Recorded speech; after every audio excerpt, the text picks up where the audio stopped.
I always dreaded coming home to a pile of bills. Maybe that's a universal feeling, but on that late November evening, the stack waiting for me was heavier, physically and otherwise. The Denver wind howled outside as I juggled my keys, shoulder bag, and a half-empty coffee thermos, finally making it into my small apartment. I kicked off my heels at the door, breathing in the familiar scent of dark roast lingering from the morning. It was a day like any other, or so I thought. After hanging up my blazer, I reached for the stack of mail. Junk flyers, a glossy magazine I never subscribed to, and a thick envelope, official-looking, with my name and address typed out in neat black ink. It was marked mortgage loan packet. Mortgage? I nearly laughed. Just last week I was debating whether to buy a new winter coat or wait until the after-Christmas sales. I set the envelope aside, poured myself a mug of coffee, and let the steam warm my hands. But curiosity, or maybe some sixth sense, nudged me back. I slit open the envelope and pulled out a sheaf of documents. My heart stuttered as I skimmed the first page. Applicant: Lauren Bennett. Property address: 14 Oakwood Drive, Springfield, Missouri. Loan amount: $480,000. Social security number: my social security number. At first, I convinced myself it was some mistake, a weird mismailing. But the details were all correct: my current employer, my last address before Denver, even my cell number. Each new page felt heavier. The worst part, there was my signature at the bottom of the loan agreement. Not a photocopy, not a printout. A perfect, looping Lauren in blue ink. The room seemed to tilt. I dropped the papers on my kitchen table and stared at them, waiting for reality to right itself. I grabbed my phone, fingers shaking. I dialed the mortgage company, pressing 0 until I got the automated after-hours message. We're sorry. Our office is currently closed. Please leave your name and contact number. I hung up and slumped into my kitchen chair. I opened my laptop, logged into my bank's website, then my credit report. There it was, a hard inquiry from a lender based in Springfield. That wasn't a place I'd set foot since the last disastrous Thanksgiving. As I waited for my heartbeat to slow, my mind replayed memories I'd tried to file away. Growing up, it was always Kayla in the spotlight. Kayla got a car for her 16th birthday, a used Toyota, but shiny and reliable. I got a well-meaning speech about responsibility and a hand-me-down bike, patched up by my dad.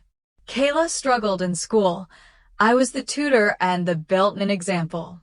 I remembered my mom's gentle reminders. Someday, Lauren, you'll see that taking care of family comes before anything else.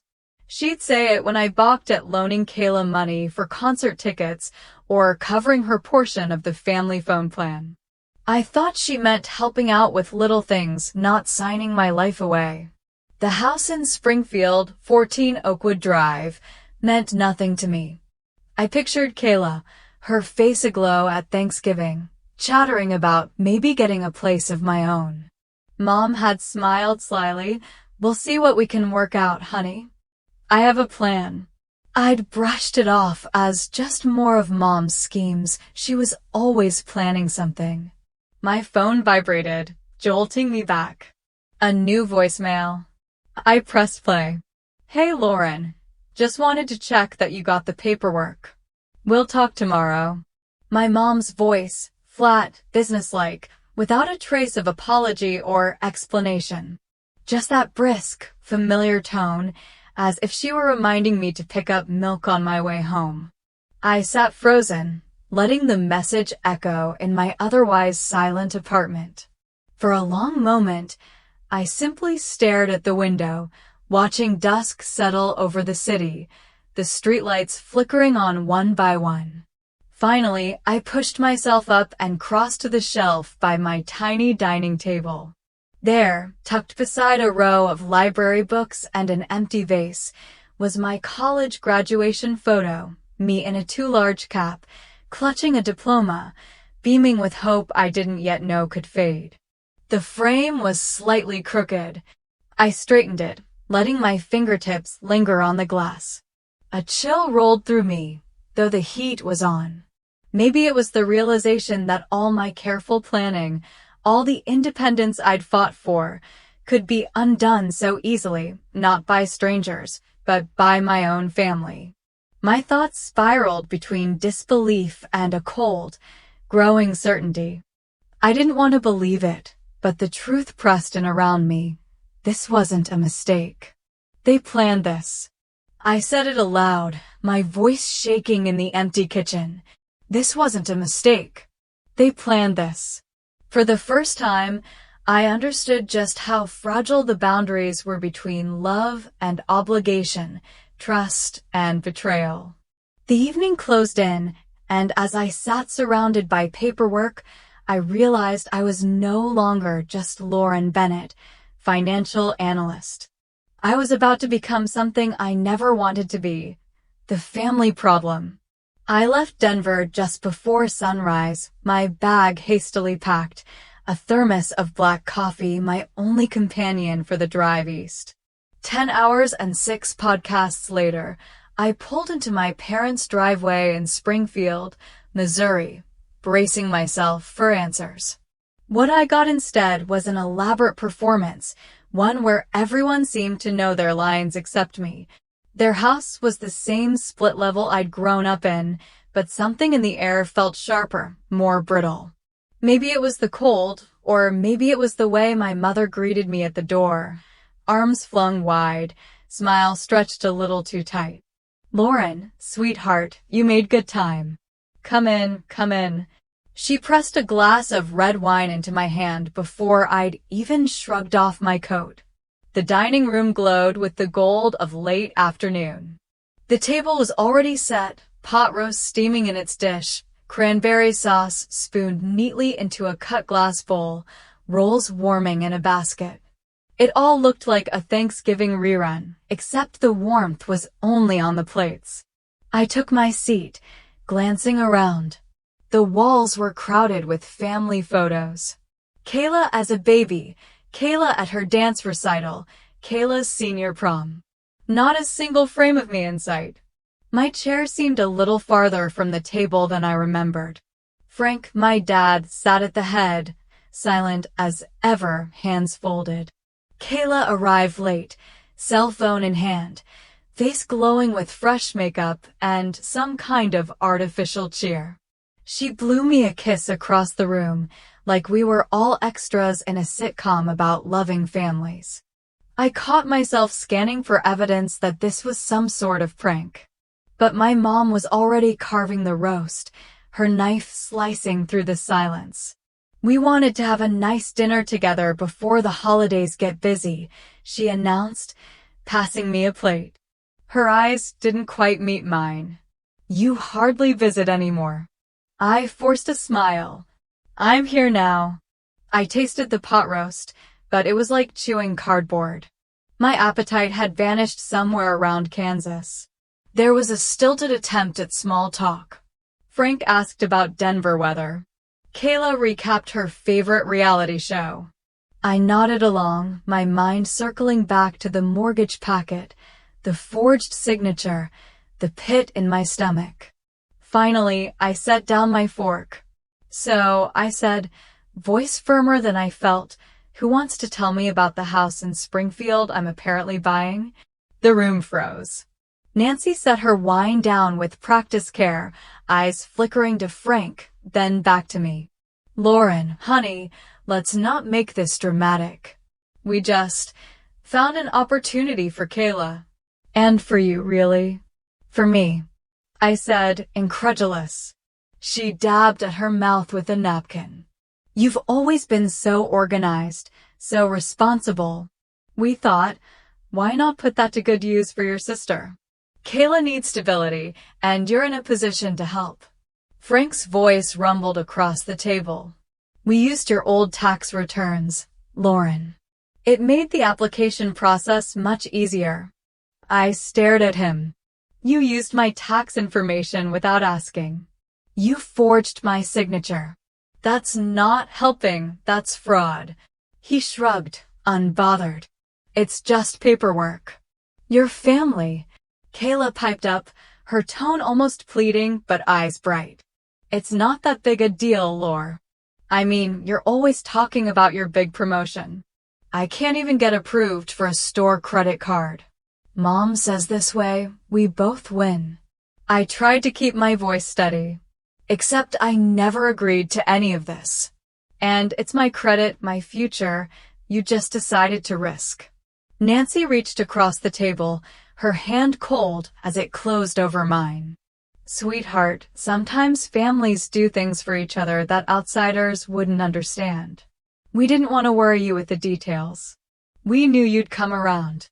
I pulled my hand back, anger warming my cheeks. Come around to what? Having my name tied to $500,000 of debt? If you needed help, you could have just asked. Frank's gaze hardened.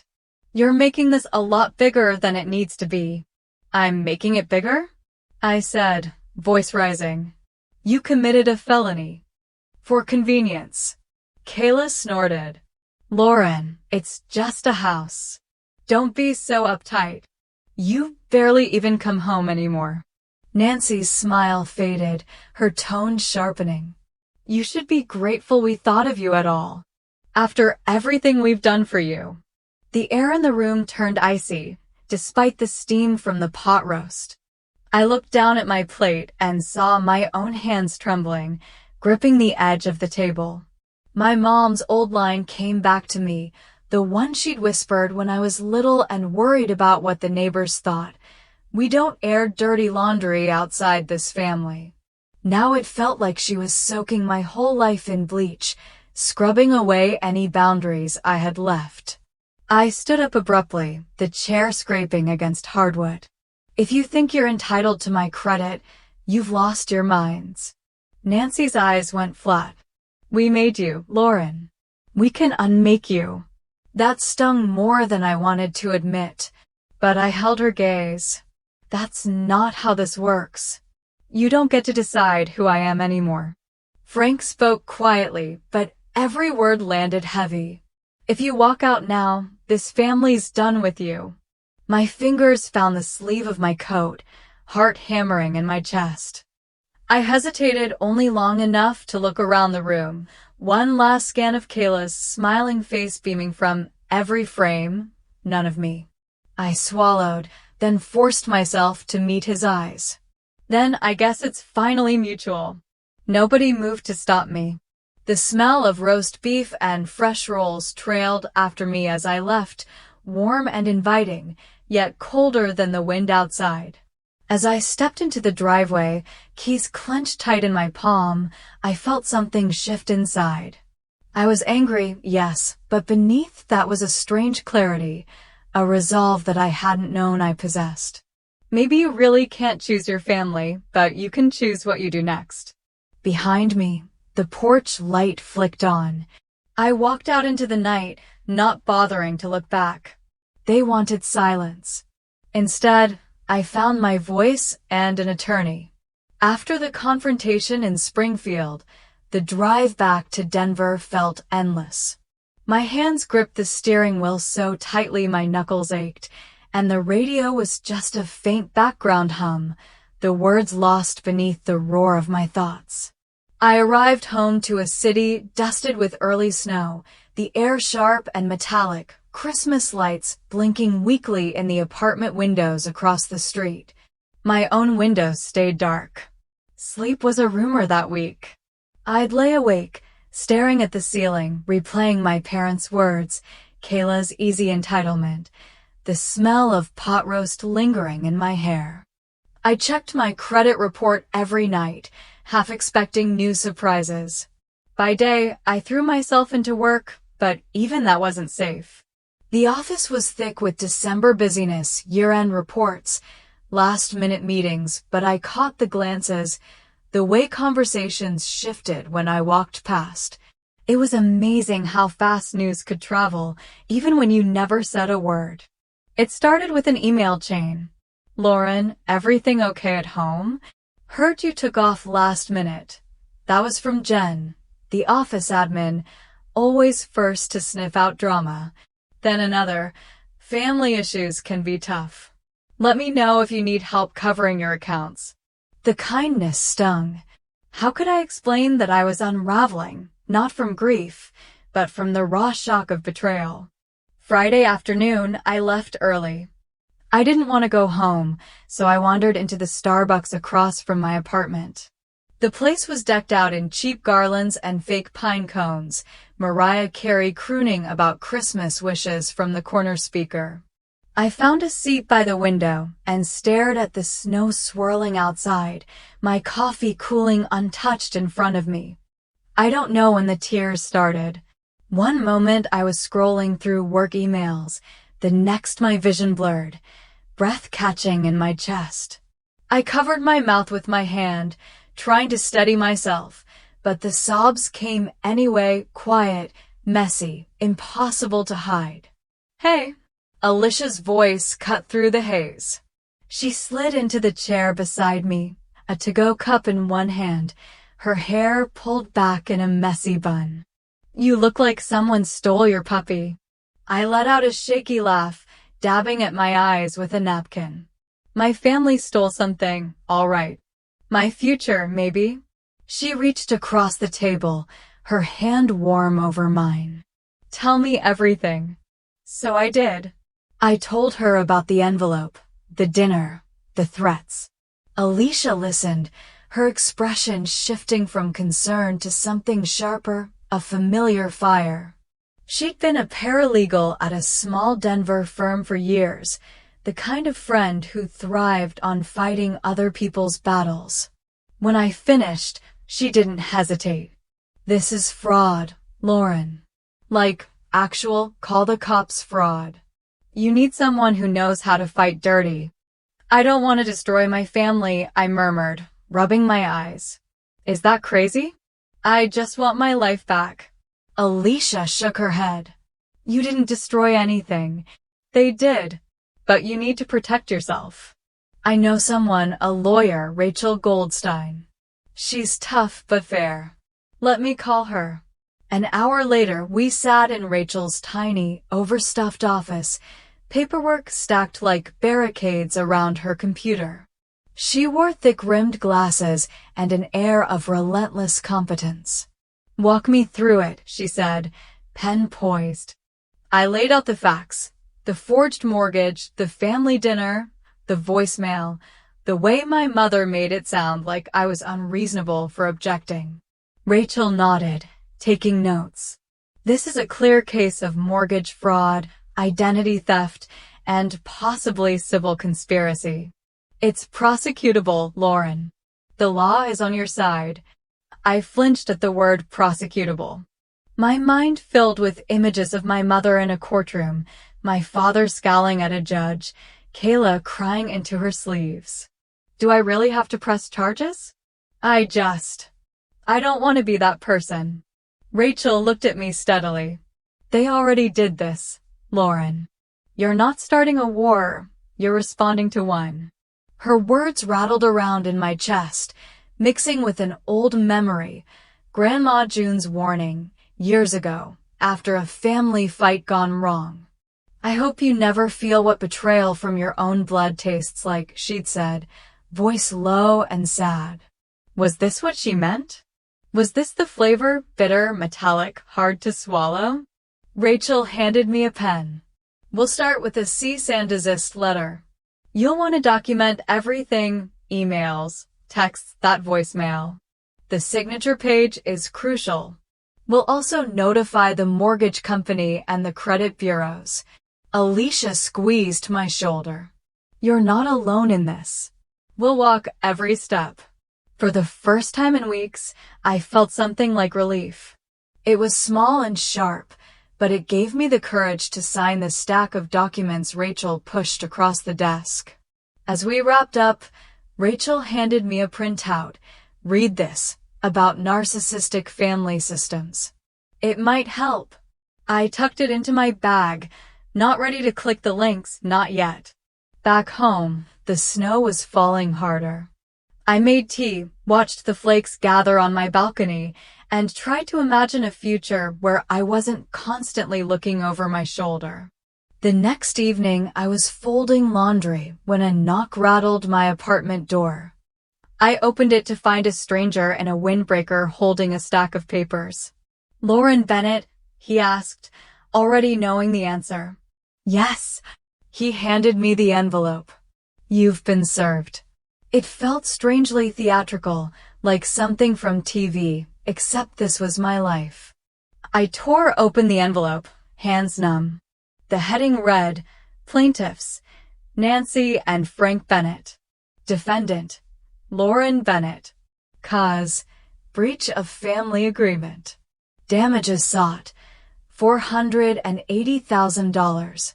I scanned the pages, the words blurring together until one number stood out, an amount I couldn't even imagine earning, let alone paying. My legs went weak.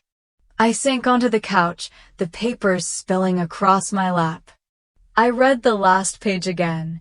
Damages sought, $480,000. I whispered into the empty room, my breath visible in the cold air. They're really doing this. Outside, Christmas lights flickered in the snow, the world moving on as if nothing had changed. But for me, everything was different now. I wasn't just fighting for my credit score or my savings, I was fighting for the right to have boundaries, for the first time in my life. They didn't just betray me, they weaponized it in court.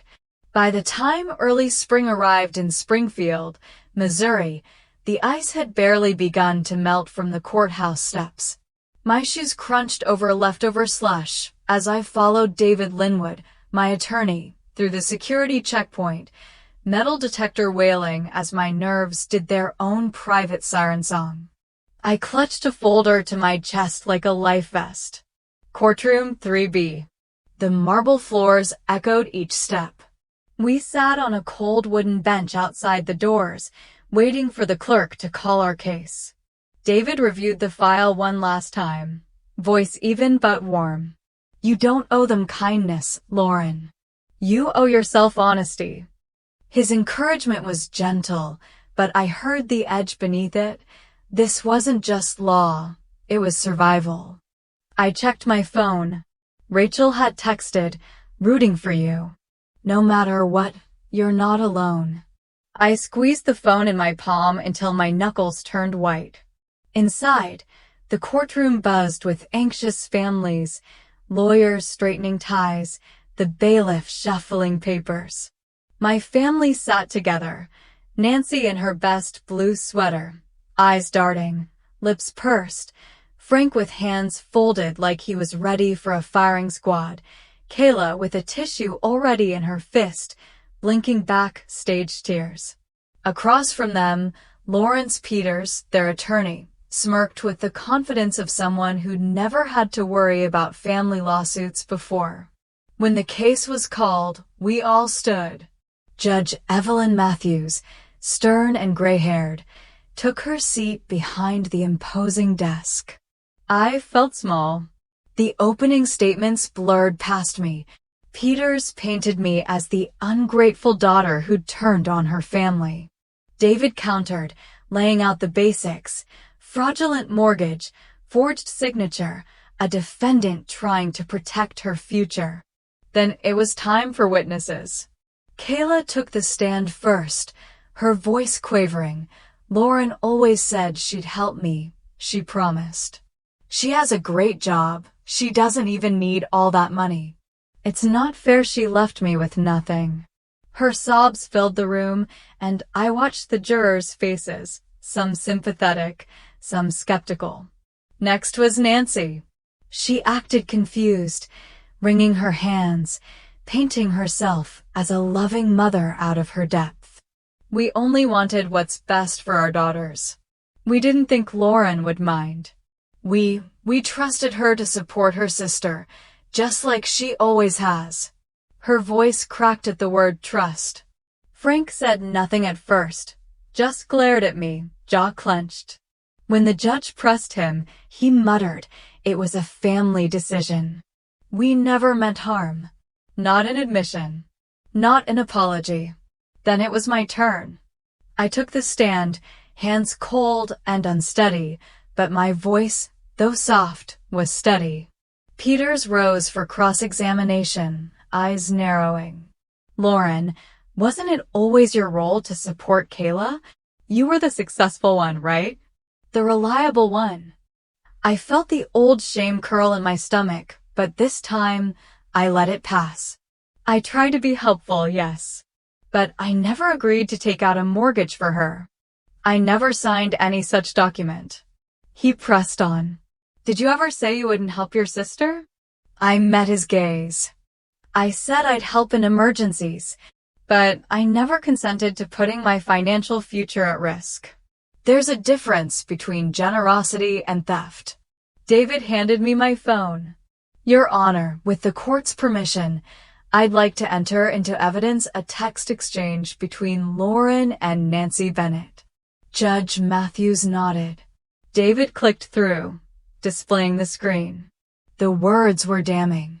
"Nancy, to Frank, it's better to move forward and tell her after. She'll get over it once Kayla moves in." I swallowed, forcing myself to look at my mother, who wouldn't meet my eyes. David continued. "We also have a handwriting expert's report. The signature on the mortgage application is not consistent with Lauren's. In fact, the expert is prepared to testify it is a forgery." He laid out the signed report, the conclusions underlined in red. Judge Matthews sat back, her eyes narrowing. "Mr. Bennett," she addressed my father, "did you or did you not sign this mortgage on your daughter's behalf?" Frank's silence filled the room. His lips pressed into a line, hands squeezing the armrests. For a moment, I thought he might deny it outright, spin some new story. But instead, he simply looked away. The silence felt like an admission. In my chest, something loosened, a thread pulled free after years wound tight. The judge made a note. "I'll issue a formal ruling in 10 business days. Until then, the court is adjourned." I barely heard the gavel. Outside, we spilled into the hall. My mother stalked ahead, Kayla trailing behind, eyes blazing with tears that no longer looked so innocent. At the courthouse exit, Kayla spun on her heel, voice low and venomous. "You'll regret this when we're all gone." I met her eyes, weary but certain. "I'm already grieving, Kayla. And you're all still alive." She flinched, the fight draining from her face. Nancy hurried her away, Frank behind them, a defeated general with no army left. Rachel found me outside on the courthouse steps. She squeezed my arm. "You did it, Lauren. Whatever happens next, you stood up for yourself." Later, I found myself at a nearby cafe, hands trembling so badly I could barely hold my mug. The barista, not knowing my story, offered a gentle smile. I took a napkin and wiped my palms, again and again, as if I could scrub away the sweat, the memory, the ache. My whole body buzzed with adrenaline and exhaustion, but somewhere deep down I knew a shift had happened. For years, my mother warned, "Don't fight us on this, Lauren. You'll only hurt yourself." Now, sitting on a wobbly cafe stool, I understood. The only thing that hurt more than standing up for myself would be living with never having tried. Winning the case was easy. Living with the silence afterward wasn't. The judgment came in a simple email from David. "Judge Matthews ruled in your favor. Case dismissed with prejudice. Court orders $15,000 in sanctions against your parents for legal costs. Congratulations, Lauren." I stared at the words, not sure what I was supposed to feel. No gavel bang, no applause, just quiet. I watched the pale light fade behind my living room blinds, then sat down on the rug and let the truth settle. I'd won. But winning didn't bring celebration. Instead, it was like winter had crept in and made a nest inside my apartment. The next few days blurred together. My phone buzzed with push alerts. Someone had tagged me in a post, then another. Kayla's TikToks popped up, teary, half-lit monologues about the cruelty of family and being left behind. There were subtweets, GoFundMe links, hashtags. Most fizzled out quickly. No one outside our town really cared. Still, the noise felt relentless. Inside my apartment, the silence rang even louder. Last year, I'd strung up garlands and lit candles for the holidays. This time, the decorations stayed in their box. The only new addition was a small velvet box that arrived by mail. I almost didn't notice it, tucked between credit card offers. Inside, I found Grandma June's old charm bracelet, tiny, tarnished silver shoes, a graduation cap, a sunflower. There was a folded note in her tidy cursive. Family means many things, but sometimes it's the love we choose, not just the one we're born into. I'm proud of you, June. I slipped the bracelet on, letting the cool metal anchor me to something softer than legal battles. Later that week, a brown envelope landed on my desk at work. Inside, HR had forwarded an anonymous complaint. Lauren Bennett is experiencing serious emotional problems, might endanger workplace safety. I almost laughed at the absurdity, but the file included a string of emails, one traced back by IT to my parents' home IP address. The revelation burned, but HR's response didn't. Lauren, we stand with you. Let us know if you need time off. The relief brought tears I hadn't expected. In the office break room, I got polite nods, a few awkward congratulations, and more than a few, "You're so strong." I could never stand up to my parents. The loneliness clung even tighter in these moments. Sometimes it felt as though all the color had drained from daily life. But I remembered what my therapist once said, healing happens between endings and beginnings. Maybe that was where I was now, drifting in the quiet middle. That's when I found the online forum. Late one night, unable to sleep, I searched family financial abuse and stumbled onto a private support group. The posts were raw and honest, stories like mine, only different in the details. I scrolled for hours, drawn to their courage. On a whim, I replied to someone named Maya, "You're not alone. I've been through something like this too." The holidays passed with only a few texts from colleagues and a lone card from Grandma June. My extended family remained silent or posted cryptic comments siding with Kayla. The world outside sparkled with colored lights and fresh snow, but I moved through it like a ghost present, but not really there. Then one evening, as I was cleaning up from dinner, my phone chimed. A new message in the support group. Maya Collins, "I'm scared. My parents took out a car loan in my name. No one believes me, not my friends, not my boss, not even my boyfriend. Please, what do I do?" I didn't hesitate.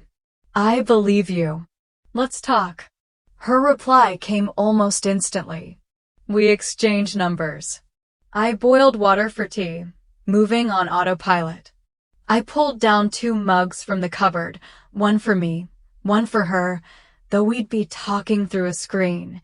Still, the gesture mattered. It was a way of making space, of saying, "You're welcome here, even if only virtually." As I set Maya's mug across the table, I noticed how the apartment looked different, still quiet, but now it felt like a space waiting for new stories, not just echoes of old pain. The digital noise of Kayla's social media rants and my parents' anonymous attacks faded into the background. In its place, there was the slow, tentative hope of connection. I thought again of Grandma June's note, the weight of her bracelet on my wrist. Maybe family wasn't just a matter of blood or shared history. Maybe it could start with two people reaching out in the darkness, saying, "I see you. I understand." I poured the tea, inhaled the steam, and waited for Maya's call, grateful, finally, for the kind of beginning my therapist had promised, the quiet space where healing happens and new stories can grow. They left me out of their legacy, so I built one of my own. The first thing I noticed about Maya in person was how young she looked, soft brown hair tucked behind her ear, nervous hands wrapped around a chipped mug. We'd been talking for months online, sharing stories, strategies, and late-night texts. Now, in a sunlit Boulder cafe, I watched her study the steam rising from her tea like it held all the answers. Spring in Colorado has a gentle energy, all green shoots and wide blue skies. Through the cafe window, sunlight spilled across our table, pooling around the slice of banana bread Maya had pushed back and forth without eating. "I keep thinking," she said, voice quiet but clear, "what if I turn out like them? What if I become the kind of person who hurts people just to feel safe?" I shook my head, smiling gently. "Maya, you already haven't. You're asking the right questions. You're breaking the pattern just by noticing it." She looked up, blinking back sudden tears. I reached across the table, offering a napkin, such a small, ordinary act, but it made her smile. Sometimes, healing looks like tiny gestures, a napkin, a cup of tea, a warm place to talk. We spoke about practical things too. Steps to freeze her credit, how to write a dispute letter, when to call the police, and when to trust herself. I remembered sitting in my therapist's office, voice shaky as I described my own family's betrayals. Dr. Lena Monroe had told me healing is rarely tidy. Sometimes it's messy and slow, and that's what makes it real. I'd repeated that to Maya, and now here it seemed to sink in. Between legal talk and confessions, we laughed. Maya shared a story about her rescue dog's stubbornness, and I told her about the first night alone in my new condo, how I'd celebrated with takeout pizza, classical music, and no one's approval but my own. We swapped book recommendations. She asked how I'd managed to buy my own place. I told her about saving for years, volunteering with a women's nonprofit, and building credit, one hard-won boundary at a time. Eventually, Maya glanced at the clock. "I should go. But thank you, Lauren. I mean it." I squeezed her hand. "You're going to be okay, Maya. You already are. And when you're ready, you'll help someone else the same way." The cafe emptied, and the afternoon light turned gold. I walked back to my condo, a place that finally felt like home. The space was bright and uncluttered, the air fragrant with the lilies I'd bought myself, just because. There was one last moving box in the corner, unopened for months. I'd kept telling myself I'd deal with it tomorrow. Now I knelt and tore the tape. Inside, on top of old yearbooks and a faded scarf, was the childhood photo from years ago, the one I'd straightened, again and again, in my old apartment. The picture showed a little girl with hopeful eyes, standing in a sunbeam, not yet weighed down by anyone's expectations. I found a spot on the main shelf, right at eye level, and set the frame down. This time, it was already straight. I stood back and breathed in, letting the sunlight warm my shoulders.